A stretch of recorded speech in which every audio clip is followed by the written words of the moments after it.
से प्रदूषण पर बड़ी खबर। मैम दिल्ली में बहुत पॉल्यूशन हो गया है, 500 AQI से ऊपर चला गया है। हाँ भाई, दिल्ली गुड़गांव एनसीआर का तो बहुत बुरा हाल है। इतना ज्यादा गंदी हवा हो गई ना दिल्ली एनसीआर की कि बच्चों ये मानो कि आप अगर आप सिगरेट नहीं भी पीते हो तो भी आप एक दिन में 5 से 7 सिगरेट पीने पर आपके बॉडी में जितना धुआं जाता है उतना ही धुआं, उतना ही खतरनाक पॉल्यूटेंट्स आपके फेफड़ों में पहुंच रहे हैं। तो अब इसका मतलब ये नहीं है कि आपको लग रहा है कि 5-7 सिगरेट के बराबर तो नुकसान पहुंच रहा है, तो 2-4 और पी लूं दिन की, फिर तो बेटा एकदम ही आपके फेफड़े जवाब दे देंगे। मैं मानती हूं दिल्ली का बहुत बुरा हाल है, इसके मल्टीपल फैक्टर्स हैं इसके पीछे, एक आधा फैक्टर नहीं है। तो ये जो पॉल्यूटेंट्स आप ले रहे हैं, इनहेल कर रहे हैं, ये आज असर नहीं दिखाएंगे। आज तो छोटा मोटा धूल मिट्टी जाने से, पॉल्यूटेंट जाने से जैसे छींके आती है वैसे आपको छींके आ रही होगी, खांसी आ रही होगी, जुकाम वुकाम हो गई होगी, लेकिन लॉन्ग टर्म पर इनके बहुत गंदे साइड इफेक्ट होते हैं बेटा। बड़े शहरों की जो लाइफ है ना बेटा, वो जीना आसान नहीं बची है।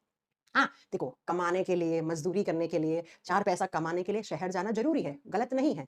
मजबूरी है लोगों का दिल्ली एनसीआर में रहना। लेकिन जिसके पास अगर ऑप्शन है, अगर प्लान बी है, ऑप्शन है, तो मैं तो यही कहूँगी भैया, ये 3-4 महीने जो होते हैं अक्टूबर, नवंबर, दिसंबर वाले, इन महीनों में आप अपने गाँव की तरफ या एक छोटे शहर में जाके रहें, क्योंकि छोटे शहर और गाँव की जो हवा है, वो कम से कम बहुत अच्छी हवा है। और स्पेशली बुजुर्ग लोग, जो प्रेगनेंसी वाला पीरियड चल रहा है अगर किसी महिला का, उसके लिए बहुत खतरनाक है ये पॉल्यूशन। छोटा बच्चा जिसके छोटे-छोटे फेफड़े हैं, ढंग से वो विकसित भी नहीं हुए हैं, उसको इतना पॉल्यूशन दे दोगे तो आज तो आपको पता नहीं लगेगा, लेकिन वो बच्चा जब धीरे-धीरे बड़ा होगा तब आपको पता लगेगा, तब आपकी डॉक्टर बोलेगी कि अरे आपने स्टार्टिंग के 3-4 साल आपने इसको ऐसे सिटी में रखा जहाँ पे पॉल्यूशन ज़्यादा था, इसी की वजह से इसके फेफड़ों में आज बार-बार इन्फेक्शन हो रहा है।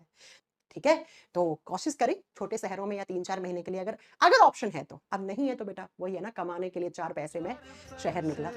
बाकी शहर में तो मकान है, जबकि घर तो मेरा आज भी गाँव है। है ना? गाँव चलिए। मेरा मुझे याद आता